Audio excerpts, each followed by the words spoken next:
Hey, Maggie. Hey, what? What did the Italian chef give to his wait staff? What? A pizza his mind. Daddy, that's so funny.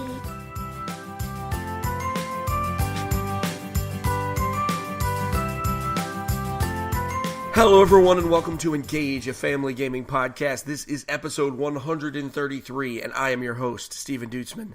This is the official video game and board game podcast for EngageFamilyGaming.com. EFG is a website where parents like myself and my co-hosts come together to give parents and families the information they need to get their family game on. This week, it's all about video games. Specifically, this is the week where we do our E3 predictions. And I am joined in spirit by several other members of the EFG team, but in voice, I am joined by Sirens and Mr. John Tomlinson. Those of you listening, the Sirens are on his end, not on your own. How are you, sir? As usual. I am ready to Pokemon Let's Go Pikachu. Oh, man. Dude, not only did you totally jump into the news, but you made a bad pun. Like I do. Yeah. Always. That's like your thing. So, little bit of housekeeping, folks. E3 is here. It is coming faster than I have ever imagined that it would. And much like last year, we are going. I am bringing a strong contingent. Myself and 4 other brave warriors will be heading into the Expo Center in LA, and we will be covering it as best we can. There are some pretty cool games that are going to be there, like Smash, but Super Smash Brothers, to say it in its official terms, Spyro, the remake. There's some games that I'll be playing that I am not at liberty to speak about, etc. So, for fear of death, Mr. Tomlinson, there will be ninjas who will come and get me. Ninjago ninjas? Maybe not Ninjago ninjas. Because I saw a lot of Ninjago the other day, because I was at a very special place located in Connecticut with Ninjago-like stuff. You were near Lego. I was jealous, but so it's going to be a big deal. We're going to be there for, we fly out to LA on the 10th. We will be there until the 15th. I highly recommend that if you don't do it already, that you follow us on Twitter, if you have a Twitter, and that's at EF Gaming. I definitely recommend that you follow both of our Facebook pages.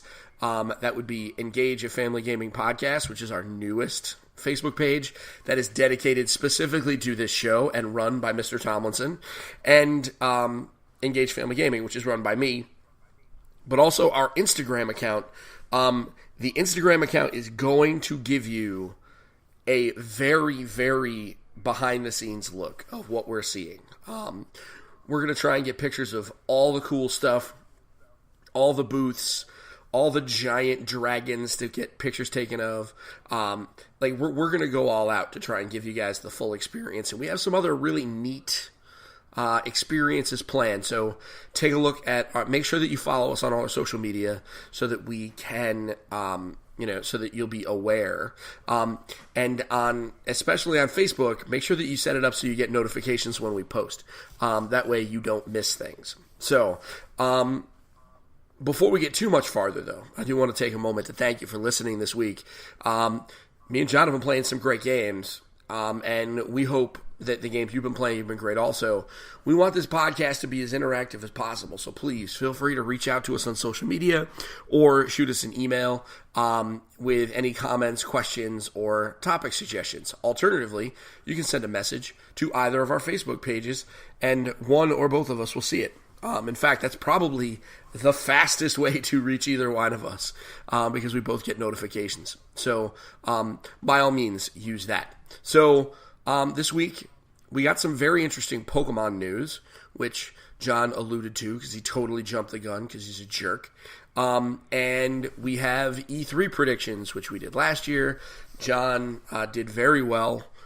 He took home the crown. And this year, we have two new contenders to go along with me and John, and that is Michael, the infinite co-host, and our friend Drew, who has been on the show. That would be Uncle Badger. And he has not only been on the show, but he's coming with us to L.A., and he will be helping document from the perspective of a first-timer who has wanted to go to E3 for a very long time. So it's going to be pretty cool. So before we get to that, though, let's talk about the news. Because I think, Pokemon is obviously a big deal around here. We knew that there was going to be a new Pokemon game coming in 2018, but we did not know what it was. Literally all of that changed last night. I was driving home from my sister's house when I got a call that I needed to watch a trailer. And so I pulled over into a gas station and watched the trailer. And, everything was different. So I have the press releases here, and I'll just go right through it. Basically, they announced 4 Pokemon games yesterday. 2 of them are versions of the same game. One of them is a free-to-start kind of mobile experience that is right now available on Switch. And one of them is confirmation of a core RPG Pokemon game coming in the latter half of 2019. So that's that announcement. We'll just get that one out of the way. So, since they made the point of announcing a core RPG, then that obviously stands to reason that the game coming out this year, not a core RPG, and that is absolutely correct. And here's what we've got. They announced 2 versions of the same game. It is called Pokemon Let's Go Pikachu or Pokemon Let's Go Eevee. I think it's kind of cool that they are choosing another Pokemon to be like the alternate mascot, because it really can't be Pikachu forever. I know it will be, but I think having a second mascot is pretty good. There are a lot of people that really love them some Eevee. Absolutely. So, I'm just going to read right from the press release because they did a very good job. I will call out the press releasey language because some of it's funny. Here we go. With Pokemon Let's Go Pikachu and Pokemon Let's Go Eevee, Pokemon is inviting fans on a new journey by taking them back to a familiar setting. Inspired by Pokemon Yellow, which was originally released in Japan on Nintendo's Game Boy in 1998. These 2 new titles feature many of the intuitive gameplay functions offered to players in the hugely popular Pokemon Go and are designed for players taking their first steps into the Pokemon video game world. Trainers will embark on an epic adventure set in the iconic Kanto region, joined by their trusty Pikachu in Pokemon Let's Go Pikachu, or Eevee in Pokemon Let's Go Eevee. They feature brand new gameplay to make the most of the unique capabilities of Nintendo Switch, such as throwing Pokeballs to catch Pokemon by swinging their Joy-Con controllers, as well as the opportunity for family and friends to battle and explore together in a new 2-player mode. That's bananas. Okay, so a lot to unpack. The rest of this is all PR announcement, mumbo-jumbo. Bottom line, these 2 games are coming out November 16th. They are 2 versions of the same game. There will be mild differences. This is very similar. This is super common. Anyone who's a Pokemon fan knows that you got to make a choice. Or if you're like us, you don't. You just get them both. We're waiting for a little bit more clarity on, literally if the only difference is Eevee versus Pikachu, then we probably won't get both. But yeah, explain to me, there's been releases like this, so let me put on the Jenna hat. What is the usual difference between, say, Pokemon Sapphire and Pokemon... What was the last one? Well, Pokemon Alpha Sapphire and Pokemon Omega Ruby, which are... remakes of Ruby and Pokemon Ruby and Pokemon Sapphire, which were in fact remakes of Pokemon Red and Blue. Whoa. Are the big differences are they have different legendaries. Generally, the story is the same, but sometimes they will have different Pokemon that are available in them. So the idea is, in order to truly catch them all, you either need to buy both games and trade between them, or you need to find someone who has the other game and trade with them. That's largely the difference. In our house, we choose based on who wants what legendary. Like for Sun and Moon, Pokemon Sun had a giant robot lion, and Moon had a bat, like a giant magic bat. So Zubat. No. And no, Zubat is not a legendary. Well, good. There's the. Oh, never mind. No jokes. Either. No jokes. No. I was gonna say Golbat, but that's not legendary either. So, Son, listen. Sit down. We'll explain that in a second, because I don't know nothing. Yeah, let the adults talk, John. So, about the Pokemon. That's the irony there. So that's what we do. We choose based on the legendaries, at least in our house. Everybody has their preferences. But that's ultimately what it is. So this is nothing new to fans of the Pokemon series. We don't really know what the differences are, but usually the differences are outlined pretty well by the time the games come out. Most of the time they're pretty subtle, and you just pick one. It's not like it's not like one is going to be harder than the others, that type of thing. It's really just a different array of Pokemon. One big thing that was different between Sun and Moon is in Pokemon Sun, the default setting was daytime, because time passes normally. So the default was daytime, and then in Moon the default was nighttime. So that's one thing. But for the most part, outside of some subtle differences, it's all the same graphics and gameplay, etc. So for these games, they are designed, and it looks like they are designed from the top to bottom to be attractive to players who have never bought a mainline Pokemon game before, or maybe are lapsed players who really liked Pokemon Go, because the interface in combat, like when you're trying to capture Pokemon, has literally the same UI as Pokemon Go, with like the little circle that goes down and you throw the Pokeballs at them. I think this is a great half step between Pokemon Go and a full-on Pokemon role-playing game. I would go so far as to say that this is almost like Pokemon Go 2. Feels like they just added more stuff. Like and I'm fine with that. Yeah, this is just straight up. This got me because the only one that I've ever tried was the Pokemon, the blue one that came out for 3DS, which was the last mainline one, and that was the one I tried. I've played for like an hour or so. Completely lost. Completely it didn't grab me enough, and it just felt like a very like I don't even think I made it to a gym, but it just felt like a grindy. Okay, well, to be fair, game to me. To be fair, yeah. Pokemon games are pretty grindy. Yeah. If you don't like that kind of stuff, we've discovered. Yeah. But then Pokemon Go came out, and that was a phenomenon that I jumped onto right away. Before it was even released, I have an Android, so I was able to download the program before it was officially in the United States, and I was on board. I was out. There's a beach down the street from my house, about 5 minutes. There's a good 3/4 of a mile stretch, and me and about 200 to 500 people every night was walking that beach. Yep.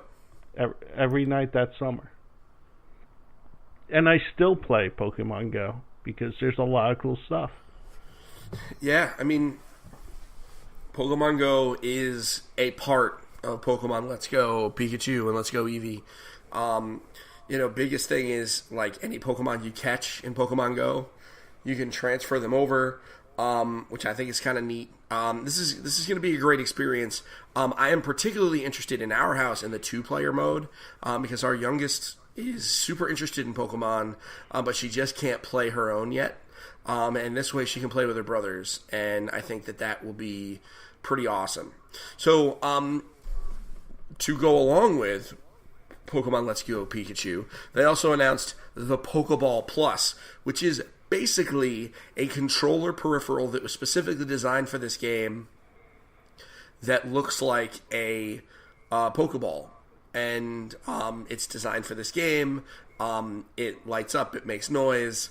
It has a joystick. It has buttons that you can use to... Because this game can be played with one hand.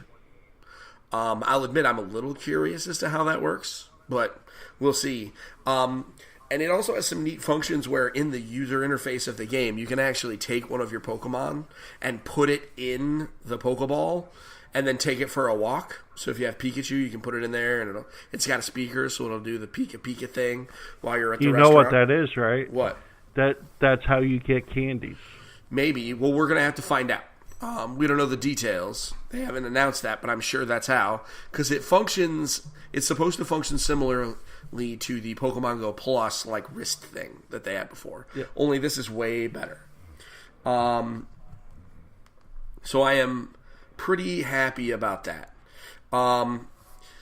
So that is the Pokeball Plus. We don't know what it costs, but it is coming day and date with that. We will have one of those at least. We do know the code. It's up for pre-order. Oh, how much is it? $59.99. Not the peripheral. The games are $60. We know that because they're Switch games. We don't know the price of the Pokeball. Yeah. Not yet. I would guess that it's probably going to be about $40, maybe $45. I mean, it is a Joy-Con at the end of the day, so my guess is that it's probably going to be about $40. I would love it if it was $30, but I'm not getting my hopes up. I know I am pre-ordering one, no doubt, because they're going to be hard to find, I think. That package, man, like, this is going to sell some Switches. And this is going to sell so many copies. It's going to be crazy. So I say this to you now, folks. Let's say you don't own a Switch yet, and you're going to get one for the holidays, and you know your kids are going to want these games. I think it's prudent to pick up these games early, especially if you want to get the Pokeball Plus. If you see one early, grab it. Maybe if you see a pre-order it. Even if you're going to get the Switch later, the Switches are not going to be impossible to find, but these things are, I think, because I think it's a Pokemon game, and they're going to fly off the shelves, especially if your kid is particular about Pikachu. I think if you're an Eevee fan, you're probably going to be all right, but the Pikachu one's going to be hard to find. So I think it is prudent to grab that now. Also, if you're thinking that you're going to buy these games, you may have deleted your Pokemon Go off of your phones. This summer is going to be great. Go play some Pokemon Go over the summer and get ready for these games. Your kids won't know it. They'll probably be happy to do it. But then you can gift them a whole bunch of Pokemon as soon as the game comes in. It'll be super fun. So keep that in mind. That's a neat little family activity to prepare for something later on down the road. So that is Pokemon Let's Go Pikachu and Pokemon Let's Go Eevee, and the controller. How about this? This is weird. You actually played a little bit of this. Is the Pokemon Quest. So tell me, what is this thing? Okay. It is a top-down, kind of like arena style, like Clash of Clans kind of thing, where you go out and there's an area, there's a big Pokemon, someone there, but like minion, like base Pokemon attack you, and then like there will be like what's the one before slow-mo? What? Like there'll be slow-mos all around, slow-mo Pokemon all around. Slowbro, and then is his name. Slowbro, and then the bigger one is Slow King. Slow King will be the one that you fight after you kill off all the minions. The cool thing is there is a auto button where they just go at it, just like minions. Just you pick your 3 team, and they just run around beating up all the minions until the big Pokemon shows up, and then they attack all the big Pokemon.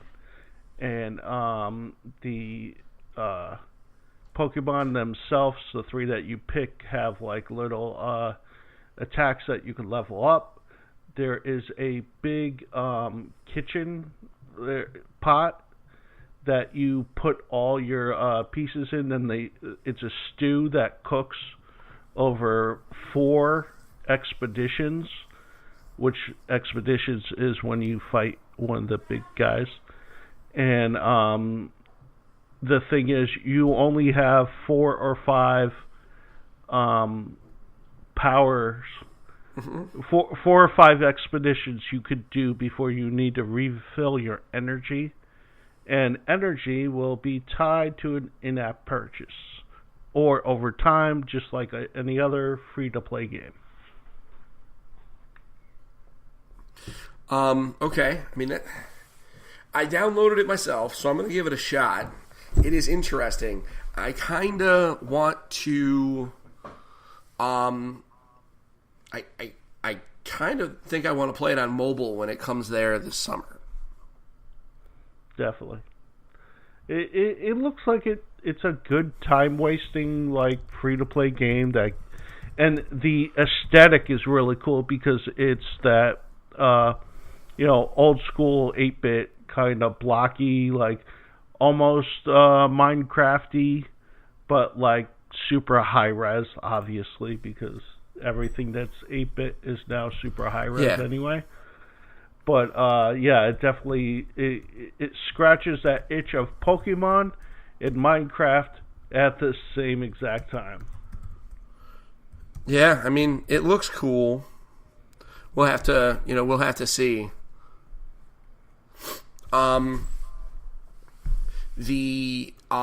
So yeah, I mean, looking at the press release, I mean, it's a free to start game. I don't know, man. The only good thing that I think is going to come out of this game is the cute blocky merch. Yeah. Oh yeah, absolutely. That's gonna be money. That's a license to print money. Just Pokemon in different styles. About a month or the April Fool's update to Pokemon Go, all the Pokemon that you were catching only for that week or so were all 8-bit Pokemon, and it looked amazing. And then they pulled it because they were like, "Oh, it's an April Fool's update." Like, no, I want my 8-bit Pokemon just like I have my Pikachu with the Santa hat, my Pikachu with the New Year's hat. It's absolute perfect marketing. Yeah, I agree. So it'll be interesting to see. I am looking forward to it. Just because I want to see. I mean, mainly I'm downloading it now just to give Maggie something to do. Because I think she might kind of enjoy it. But we will have to. Yeah, that auto button is perfect for her. Yeah, exactly. So, all right. So that is really all the news. There were some grown-up things that we'll talk about, probably during E3. But what I'd like to do now is take a little bit of a break, and then we're going to come back and we're going to do some E3 predictions. Are you ready, John? I am ready. All right, folks. We'll be right back.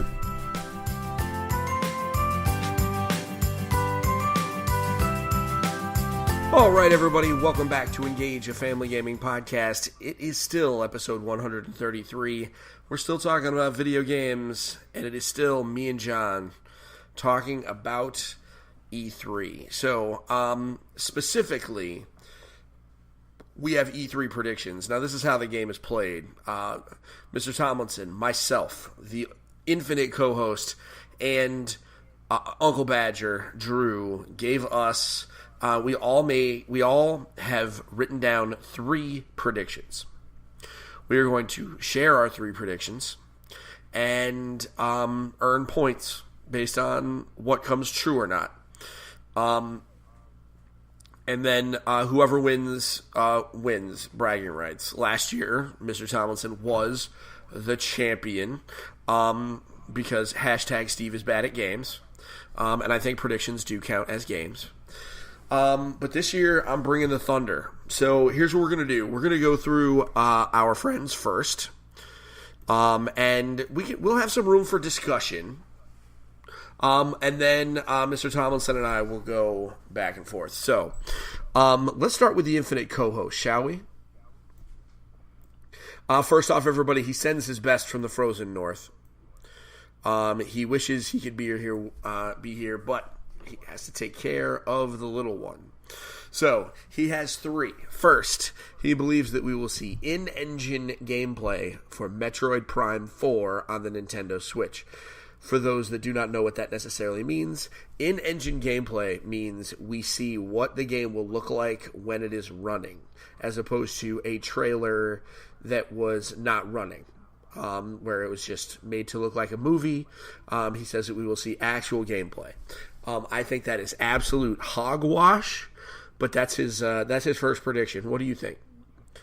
What did you think about Metroid last year when I said Metroid is coming? I said it wasn't coming, and you said it was coming. I don't think they're going to show gameplay. But I'll get to my predictions later. We got a logo last year. We got a logo. Ooh. Okay, we got a logo. Yeah. Okay, so I'm with you, but like I'm with you for last year. Like I only get credit because it was announced. I knew nothing else was coming, but like I more than agree with him. I think that there might be a Metroid by the end of the year. You are absolute. All right, never mind. I'm not even going to get into it because I have my own But prediction. that's not part of my prediction. That's fine. We'll get into that. All right, so that is one of his predictions. And by the way, everybody, we're going to keep this honest. There is an article that will be going up tomorrow, which will be the day this pod. So today, in the order that these podcasts get published. No. There's an article that's going up on Thursday. It is Friday. Yep. So it will be live before this goes up with all of our predictions. So you can leave comments and tell us what you think. And I am inviting those comments. So that's his first in-engine gameplay for Metroid Prime Switch. I think he's crazy, but who knows? Number 2, I think this is kind of a gimme. I should have told him no, but whatever. Technically, it's allowed. A release date for Kingdom Hearts 3. That we will be given a release date. I think that is fair.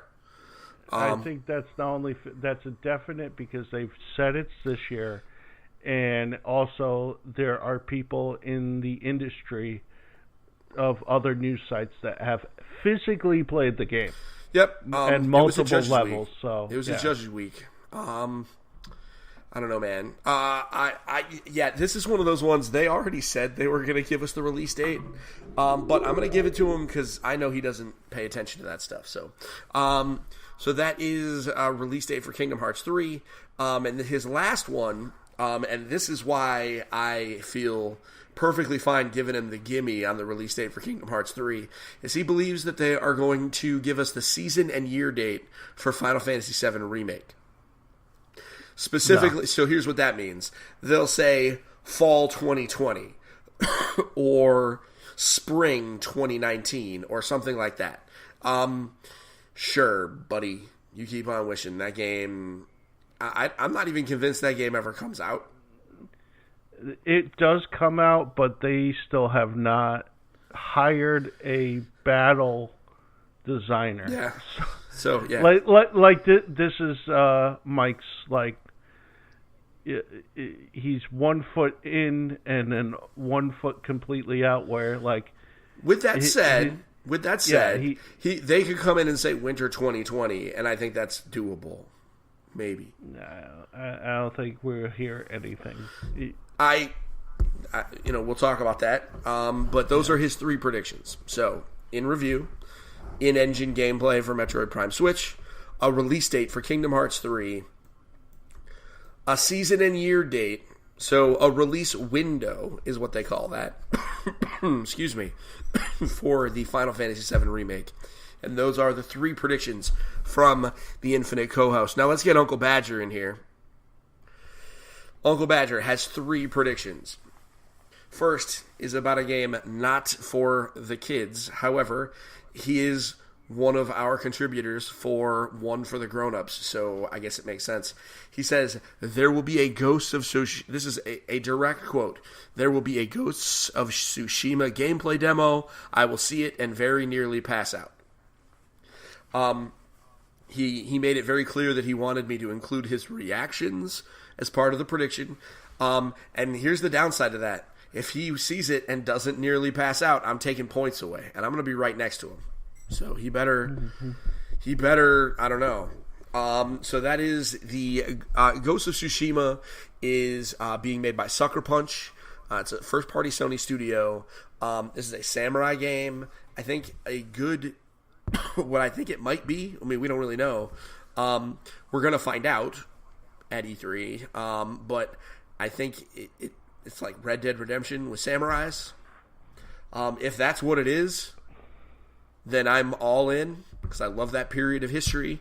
So yeah, I don't really like cowboys, but samurais and ninjas and stuff, I'm just in. So that could be neat. His second prediction: Nintendo will finally show off Metroid and Pokemon. I see them and very nearly wet myself. So he's going to be very emotional.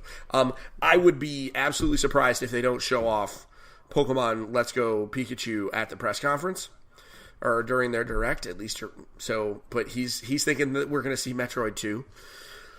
I think at least halfway he's going to be there because they're going to show Pokemon because they're going to want to show more details. It's going to be the biggest game of the year, I think. And lastly, the rumored new Fable game will be announced. He will hear of it and nearly cry actual tears of joy. I like this. That is a sneaky bet, and I think that it is very possible. Also, he said announced. He did not say we would see anything crazy. I think if Xbox rolls out with a Fable logo, the world is going to explode. Like, Microsoft they have a first-party games problem, and they need to bring everybody back. Like, they need Fable. You know what I mean? What do you think? Absolutely. Like, Xbox basically doesn't have a big contingent with us, and their exclusives have not so much fallen off. If I was on a different podcast and was to make a prediction, I would say Halo 6 is coming. But that's not our group of people. But they're actually Halo games are T-rated now. Oh, so they are, yeah. Okay. So we can talk about Halo.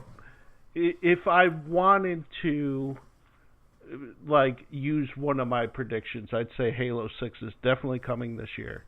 Not this year, but like announcement will be coming at E3. I don't think it's coming this year, but I definitely think there's announcement coming. All right. I mean, they need to bring the heat with first-party games. So absolutely, because we got Spider-Man, God of War.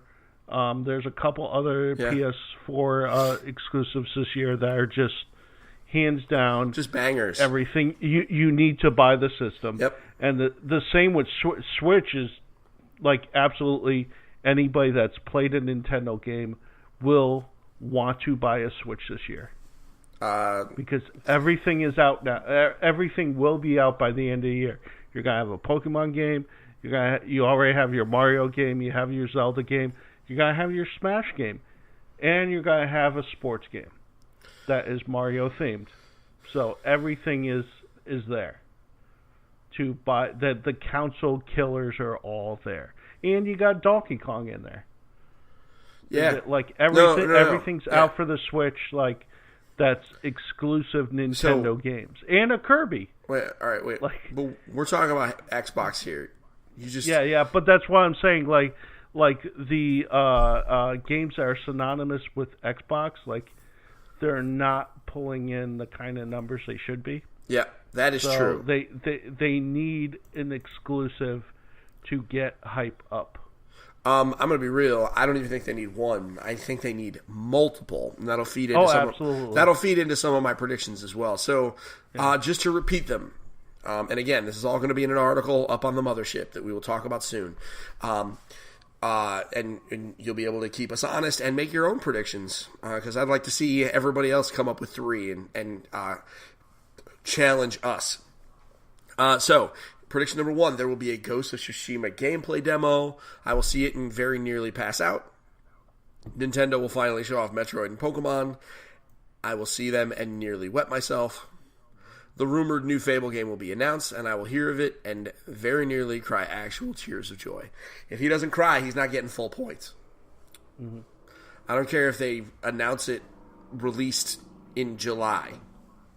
If he doesn't cry, he's not getting it. So that is our co-hosts. So let's talk about us. Who wants to go first? We'll go 1 for 1 with our... Or do you want to do your 3? And then I'll close it out. What do you? I'll do my first one, and then I'll let you go, and then we'll go back and forth. Sure. So, last year I predicted that there'd be Animal Crossing, and unfortunately there wasn't. But the way that I see that Pokemon Go came out, and now we have a Pokemon Go Switch, I believe there will be an announcement for an Animal Crossing game, and there may be, for Switch, it may be an exact direct link to the mobile game, or something will have a cooperative component, but I think there's a full-scale Animal Crossing gaming coming out. Okay. I don't think there's going to be 2 like there will be with Pokemon, where there's Pokemon Go Switch, Eevee and Pikachu, and then there's a Pokemon mainline game coming out the following year. I think there's going to be a full-scale regular Pokemon game or Animal Crossing game coming out next year, though. Okay. Maybe. So here's my prediction. I don't think that they say the word Metroid. I don't think Nintendo will say the word Metroid. I'm sticking with my guns. I don't think they're gonna say it. I think it's happening. I agree with Mike for some reason. I really think it's happening. All right. Well, y'all are crazy. And I'm putting it in there. I do not believe they will say the word Metroid. Okay. So that's your prediction. Yeah, they will not say the word Metroid during their presentation. So you're making a negative prediction rather than a positive prediction. Okay. I am predicting that they will not say the word Metroid during their presentation. What do you got? More Labo. Oh. Absolutely more Labo kits are coming, because this is a surprise hit because of the backlash of older single people that don't have kids like myself going, this isn't for me, and it's actually a hit. I see the people that I hear that actually touch it and actually play with it are just like, wow, like, this is cool. Like, I was enthralled watching your kids and the Warbles actually build the stuff while you guys were away. Okay. And I was like, that stuff looks cool. And like, yeah, I don't have kids, but like, I wish I did, so that I could play with Labo. Like, it looks so cool. It is pretty cool. Not gonna lie about that. Have you guys played with the programming stuff yet? Or no. Truth be told, yet? we haven't even had time to build the robot yet. Oh, jeez. There's just so much going on. You know what I mean? But it's gonna happen. It's gonna happen. But no, we haven't really gotten a chance to play with it. The kids, you know what? They are really, really loving the piano. The piano has gotten more play than I'd think just about anything else, really. Even more than the bike? I'm surprised the bike's not getting that much play. Yeah, me too. But no, they are all in on the piano. Jake just really wants to learn Happy Birthday, man. So I am with you. That is not something that I would have predicted, but you know what? I think it makes total sense. How many Nintendo Labo sets have to be announced in order for you to get points? I mean, you said more Nintendo Labo sets. If they just come out with one that's like a pinball table, are you in? Actually, a pinball table Labo would be rad. Right? you just signed your own credit slip right there. Oh my god, I would buy that so fast. You want that right now. Oh man. I think there's 3 more kits coming. We have 2. 3. All right. I think there's going to be 5 kits in total by the end of the year just to start off the collection. All right, that's fine. I like it. All right, what do I think? So, my first one was negative, and I'm going to be real. That was my only negative one. Microsoft, at their press conference, is going to announce 2 new exclusive IP. 2 new they're going to announce Fable, because I think Fable is going to be announced, and something else that is new. Not like a Forza, not a Gears, not a Halo. Gotcha. Like something new. Like, I don't know what it's going to be. Like, maybe they hire somebody and do like a JRPG, something. But they're going to have another game. So, I don't know how to phrase that. Not 2 new IP, but like, how about I'm just going to say this. Microsoft will announce Fable and 1 new... I'm going to say 1 new IP. Yeah.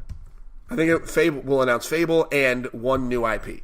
I think Fable, the reports were too good. I think they could very easily get people excited and hype. I mean, a logo for Fable, literally a logo, will make it. I mean, we would absolutely write probably like 3 articles just about Fable because of a logo. Yeah, exactly. It would make it onto my things I'm most hyped for list. I mean, they would get so much mind share from just putting a logo.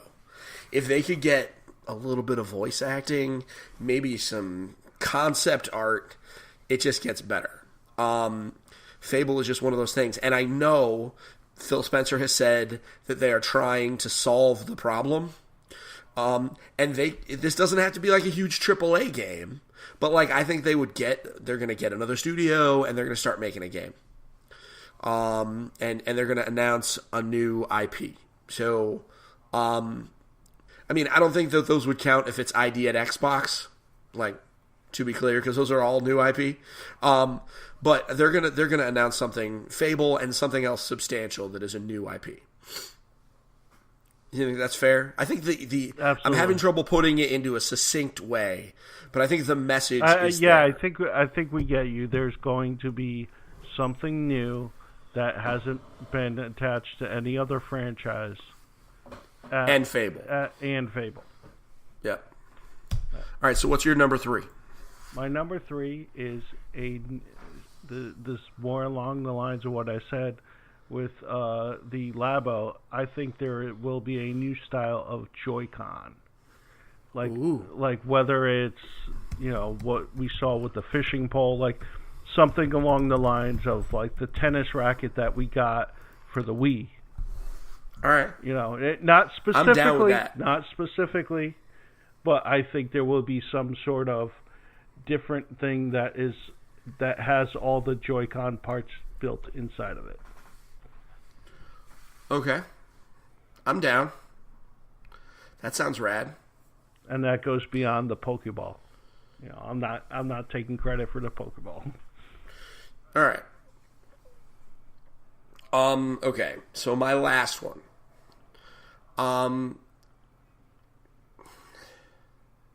I've had like 3 or 4 bouncing around. And I don't want to be negative because I don't want you to yell at me. I think that I think Sony is going to pull a one more thing at their press conference, and they're going to announce a new full-on Gran Turismo, like PS4 Pro, like they're just gonna go bananas on a traditional, not like Gran Turismo Sport that just went to hell. Yep. No, I mean like legit Gran Turismo 7, I think it might be at this point, maybe 8. Whichever the next numbered Gran Turismo, I think they are going to announce it.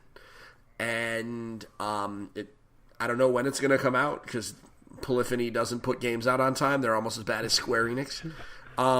But I think they are. I think it's going to be. That's going to be a big deal. And it's going to look awesome. But yeah, I'm thinking that they're going to announce Gran Turismo. I think it's time. Oh, I agree. I'm behind that one.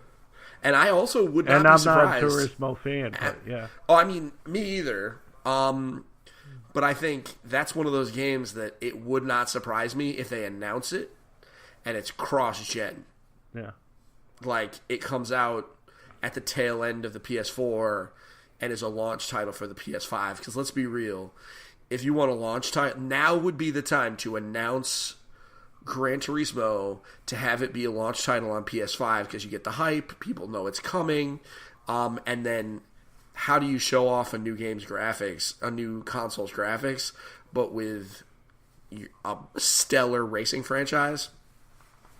I mean, the fact that PS4 didn't launch with a Gran Turismo game is weird. Yeah. But that's it. Yeah, that's my third prediction. Gran Turismo, baby. Well, the way they're talking about the PS5 is the fact that it's going to have the same architecture as the PS4, so therefore PS4 games will be able to play on PS5. Theoretically, we don't know, but I think they would be at a significant disadvantage to Microsoft moving forward, considering that Microsoft has said already everything you buy now will play on your next console. Yeah. So, I mean, that sounds great to me. You know, that's why, I mean, that in and of itself makes things like games for gold a investment. Because, you know, in you play 2 or those 3 games years. Forever. Because you own them forever. Yeah, so there we go. So let's review your predictions, all Nintendo related. Yep. You went all in on Nintendo. Tuesday, you want to do the crazy ones? We got time. We do. All right. Well, let's just review them, and then we'll do some crazy ones. Yep. Because I have a bananas one. Oh, me too. But you're all in on Nintendo. So Tuesday at noon Eastern is when it's all the cards are on the table for you. Animal Crossing announced 3 new Nintendo Labo sets and a new style of Joy-Con. How about a GameCube shaped one? Yeah, exactly. To go with the Smash. That would be pretty rad. For me, I say that Nintendo will not say the word Metroid during their presentation. Watch them announce a new like Metroid amiibo, or they say Metroid is involved in Smash. Actually, I might have killed myself because I didn't even think of that. I'm not going to change it. Hopefully they just say Samus. Yeah. Because that doesn't count. But man, I totally screwed myself. I didn't think of that. If they say Samus from Metroid, you're done. Then I'm out. You're done. I'm done. You're right. I was very dumb, but I'll take it. Microsoft will announce Fable and one other new IP, and Gran Turismo will be announced. I think it's time, guys. I think it's time for Gran Turismo. All right, so and you know what? The Infinite Co-host has a crazy one, and I'm going to read that. So, crazy predictions are things that we wish would happen, but that we do not know. That we are all but certain will not. Yeah. So from the Infinite Co-host, Nintendo will announce a Switch role-playing game set in the Earthbound universe. That is not going to happen, but man, would it be fun. Yeah. If this is Tomlinson, something we don't know that they're working on in the background somewhere, it'd be awesome. I mean, if they do announce that, like a new Earthbound RPG for the Switch, and he gets that, I mean, that's like calling your shot. That's crazy. All right, so That's a Babe Ruth what is stuff right your there. crazy? Yeah, that's bananas. Yeah, what's your crazy prediction? My point to the stands Babe Ruth look is the N64 Classic. Only because I am willing this into existence. There is no good emulation of 64 out there. And, people that know me, I like emulation stuff because there's not going to be a traditional virtual console for the Switch. But I think they're just going to rebrand it and give us those games anyway. But I really wish they would make a classic. That's the one where I can't get a hand on those games very easily. Yeah. And I just want I want to finally sit down and play Majora's Mask on my big screen. I get that. Here's my comment. I think you might be right by the end of the year. Yeah. I don't think you're going to be right at E3. Yeah, I don't think I think this is one of those things that's going to be right at a press release. But I absolutely think a Nintendo 64 Classic is inevitable. Yeah, that's I think the real question is, does the N64 Classic come out first? I think a Game Boy Advance Classic would come first. Because I think a Game Boy Advance Classic is also inevitable. But we'll have to see. Yeah, but if we take a minute and we talk about this for a second, the redundancy, the fact that is there enough of a market to play something that's not on your phone that you need to take another device that's going to be a portable thing? Yeah. That's my problem with I love the idea of a Game Boy Classic. That's perfectly fine. But is there enough of a draw for me to carry another device around? Like the 3DS, that's not my Switch. Like what? Yeah, I think so. Yeah. I think so. I really wish they just put it all on a cart and put it in my Switch. That's what I want. There's that. That's what I really want. With everything. There is that. Yeah. There is that. I have no idea why they haven't just for just put $40. Here's the here's $40. Here's the NES Classic. Exactly. NES Classic, SNES Classic. Here's $60, and you could take it anywhere in the world. That's as much as it costs. With that, listen, you're I not get you. buying the system. Here's the software. I get you. I think there is enough demand. Yeah. There are some hipsters that would love to have a Game Boy. Yeah. But like I said, I think it's the Game Boy Advance. And I think it's possible. I think that it is actually possible to make it small enough, to make it cool enough. I think they could do it. But that is not my crazy prediction. But I think your N64, I don't think that's that crazy. Yeah. I don't think that's bananas. I think we're just fitting that there because it's a prediction. I think you would earn points for that because I think they could absolutely announce it. But at the same time, they could just wait a month and put it in a press release in the middle of the summer, just like they did both the NES and SNES Classic. Yeah. We could just wake up one morning and I'm panicking in the Discord saying, hey, we got to write about the N64 today.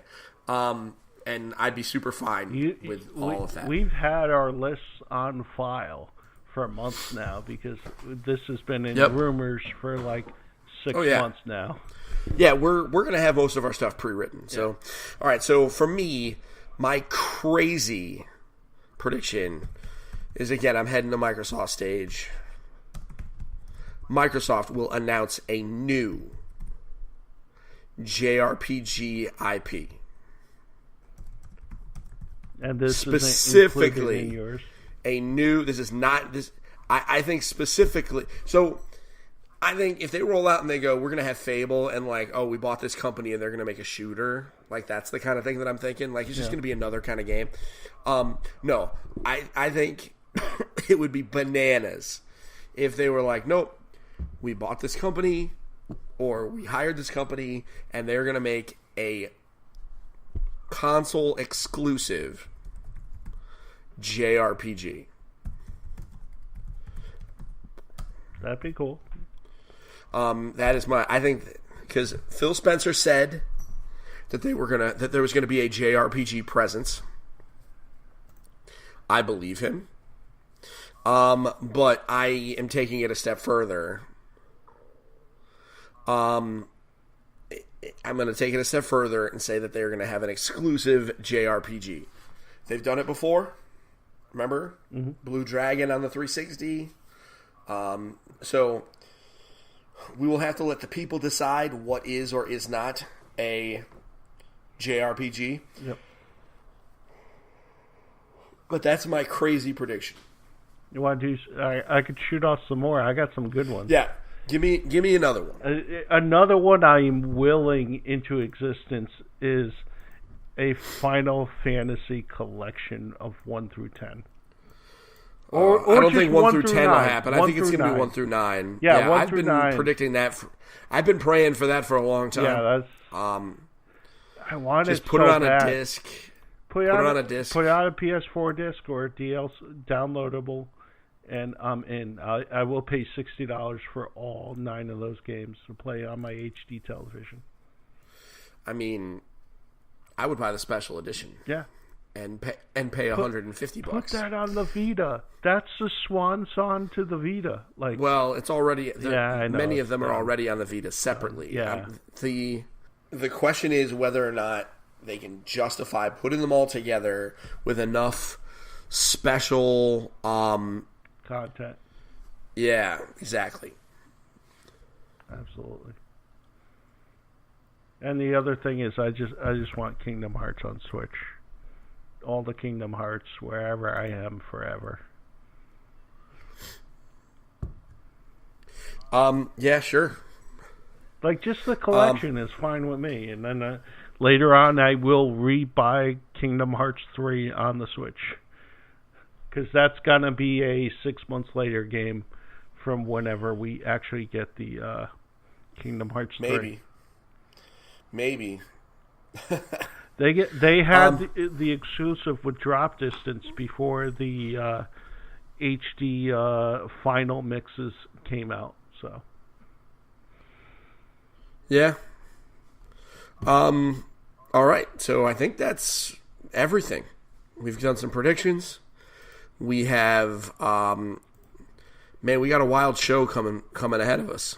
I'm so excited. Yeah, I'm nervous. It's going to be a lot of work. Yeah. I'm working. It's going to be a lot of work. It's going to be a lot of In-N-Out Burger. Yep. So we are very excited. So those of you listening, thank you very much. We hope you enjoyed listening as much as we enjoyed recording it. We will be back next week with a board game podcast. That will be kind of finishing up our podcast before we go crazy during the week of E3. As a reminder, you will wake up every morning with a new podcast. It's going to be a little shorter this time, little bite-sized morsels of coverage, because we realized we chatted the hell out of you last year. We learned some lessons. Also, Mr. Tomlinson does not want to edit us for an hour every night. Well, odds are I will have a new job by then, and it will be a job I can't let go. Yeah, so we're going to have to be very good to make sure that he is fine. So we'll be doing podcasts every day. We're going to have, but they will be shorter. We will have Instagram photos, all crazy. We're going to be putting stuff up on YouTube. I'm going to see a whole lot of games, so it's going to be a whole lot of fun. And you're going to find out a whole lot about what games your kids will be asking for and playing over the next couple of years. But before we do that, I come to you with hat in hand with one request. If everyone who listened to this podcast right now and loved our message would think today, just today or tomorrow, think about one person in your life who you think would also want to hear what we have to say. Share with them our podcast or our Facebook page or our Twitter. You can share with many people if you would like, but if everybody thought about one person to share us with, that would be great. And frankly, if you keep doubling things every week, eventually I'll be bigger than Tim Ferriss. So, that'd be fun. So please, I'm here with hat in hand. Please do so. A bigger audience for us means more access to bigger events, means the ability to, eventually get sponsorships and things like that so I can actually pay the people that do the work for us. Because right now this is a labor of love and we'd like to do something a little bit bigger. So thank you very much in advance. And also simpler things, leave us a review. Make sure that you like our Facebook page. Maybe throw a little heart down on some of our posts, things like that. All of those little things will add up significantly, and we would appreciate that. But even if you don't want to do that, keep listening, and we will see you next week when we talk about board games, and we have a special guest talking about another Kickstarter. And I'm pretty excited about that. They have never been on this show before, so it'll be pretty fun. So until then, we hope you have a wonderful week. And this is Steven and John signing off. But don't forget to get your family game on. We'll see you soon. Bye now. Everything is awesome.